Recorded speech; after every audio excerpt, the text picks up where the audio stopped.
നമസ്കാരം, ഏവർക്കും മാധവ മഠം ചാനലിലെ പുതിയൊരു വീഡിയോയിലേക്ക് സ്വാഗതം. ഞാൻ സരീഷ് പോറ്റി, മാധവ മഠം.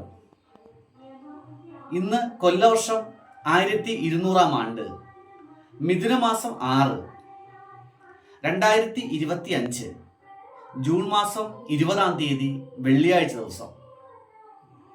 ഇന്ന് രേവതി നക്ഷത്രവും കൃഷ്ണപക്ഷത്തിലെ നവമി തിഥിയും ആനക്കരണവും ശോഭന നിത്യവും ചേർന്ന് വന്ന ദിവസമാണ്. ഇന്നത്തെ രാഹുകാലം തുടങ്ങുന്നത് രാവിലെ 10:50 മുതൽ 12:23 വരെയാണ്. ഇന്നത്തെ അഭിജിത്ത് മുഹൂർത്തം ഉച്ചയ്ക്ക് 11:59 മുതൽ 12:21 വരെയും 12:25 മുതൽ 12:47 വരെയാണ്. നമസ്കാരം.